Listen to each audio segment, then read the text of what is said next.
नमस्कार दोस्तों, मैं हूँ डॉक्टर विशाल शर्मा और आज हम बात करेंगे एक ऐसी बीमारी की जिसे लोग अक्सर गलत समझ लेते हैं। मिर्गी यानी एपिलेप्सी। बहुत लोग इसे डर, भूत, प्रेत या मानसिक बीमारी समझ लेते हैं, जबकि वास्तव में यह दिमाग की इलेक्ट्रिकल एक्टिविटी से जुड़ी न्यूरोलॉजिकल कंडीशन है। आज की इस वीडियो में हम जानेंगे एपिलेप्सी क्या होता है, इसके सिम्टम्स क्या हैं, दौरा आने पर क्या करें और होम्योपैथी में उपयोग होने वाली कुछ मेडिसिन्स। एपिलेप्सी या मिर्गी एक न्यूरोलॉजिकल डिसऑर्डर है जिसमें ब्रेन में अचानक एबनॉर्मल इलेक्ट्रिकल डिस्चार्ज होने लगता है, जिससे सीजर यानी दौरा पड़ सकता है। दौरा हर पेशेंट में अलग दिख सकते हैं। कुछ लोगों में पूरा शरीर झटके मारता है, कुछ में पेशेंट कुछ सेकंड तक ब्लैंक स्टेयर करता है यानी कुछ सेकंड तक घूरता है। कुछ लोग अचानक गिर जाते हैं, किसी में हाथ पैर अकड़ जाते हैं। और कुछ पेशेंट को दौरे से पहले अजीब सी स्मेल या डिजीनेस महसूस होती है। एपिलेप्सी के कुछ लक्षण होते हैं: अचानक बेहोश होना, शरीर में झटके या स्टिफनेस, मुंह से झाग आना, जीभ कट जाना, कुछ सेकंड तक ब्लैंक स्टेयर, अचानक कन्फ्यूज़न, दौरे के बाद बहुत ज़्यादा नींद आना। कुछ पेशेंट को दौरा आने से पहले ऑरा महसूस होता है, जैसे कि अजीब स्मेल, घबराहट, चमचमाटी लाइट जिसको फ्लैशिंग लाइट बोलते हैं, या पेट में अजीब सी सेंसेशन। दौरा पड़ने पर क्या करें? अगर किसी व्यक्ति को सीजर आ जाए तो उसे साइड या करवट में लेटाएं। आसपास की सभी डेंजरस चीज़ों को हटा दें, कपड़े ढीले करें, मुंह में कुछ भी न डालें, ज़बरदस्ती पकड़ने की कोशिश न करें। सीजर का टाइम नोट करें। अगर सीजर 5 मिनट से ज़्यादा चले, बार बार आए या पेशेंट को सांस लेने में दिक्कत हो तो तुरंत उसे हॉस्पिटल ले जाएं।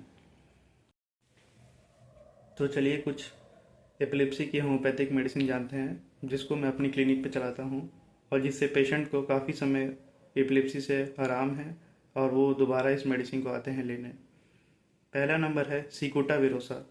यह मेडिसिन उन एपिलेप्सी केसेस में कंसीडर की जाती है जहाँ पे शरीर में बहुत ज़्यादा वायलेंट अकड़ना हो, गर्दन पीछे की ओर खिंच जाता हो, झटके बहुत ज़्यादा सिवियर हों, दौरे के बाद पेशेंट कंफ्यूज या अनकॉन्शियस हो, हेड इंजरी के बाद अगर सीजर आने शुरू हुए हो।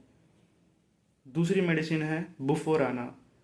दौरे रात में ज़्यादा आते हों, नींद में सीजर्स आते हों, सेक्सुअल एक्साइटमेंट या मास्टरबेशन के बाद सीजर ट्रिगर हुआ हो, पेशेंट दौरे से पहले स्ट्रेंज बिहेवियर करता है, सीजर्स के बाद डीप स्लीप आए, तब बुफोराना कंसीडर किया जाता है।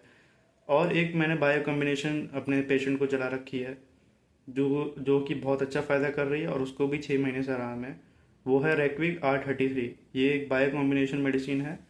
आमतौर पर इसे रिकरेंट सीजर, नर्वस इरिटेशन, बच्चों में जिनमें सीजर आए या सीजर की टेंडेंसी हो फीवर के दौरान, उनमें यह दी जा सकती है। यह लॉन्ग टर्म है और यह सपोर्टिव मेडिसिन है। सामान्यतः इसे पानी में ड्रॉप्स डालकर दिया जाता है, लेकिन डोज पेशेंट की एज, सिम्टम और कंडीशन पर डिपेंड करती है। Common myths and lifestyle advice for epilepsy. बहुत लोग सोचते हैं कि मिर्गी छूने से फैलती है, जो कि बिल्कुल गलत है। जूता सूंघाने से सीजर रुक जाता है, ये भी बहुत गलत है। यह भूत प्रेत है, बिल्कुल गलत। यह एक न्यूरोलॉजिकल कंडीशन है और प्रॉपर ट्रीटमेंट से काफ़ी पेशेंट नॉर्मल लाइफ जी सकते हैं। लाइफस्टाइल एडवाइस: एपिलेप्सी पेशेंट को नींद पूरी लेनी चाहिए, अल्कोहल और ड्रग्स अवॉइड करना चाहिए, स्ट्रेस कम रखना चाहिए, फ्लैशिंग लाइट्स, चमचमाटी लाइट या स्लीप डिप्रेशन से बचना चाहिए, और अपनी होम्योपैथिक मेडिसिन या एलोपैथिक मेडिसिन जो भी एपिलेप्सी की चल रही हो उसे रेगुलर लेना चाहिए डॉक्टर की परामर्श के बाद।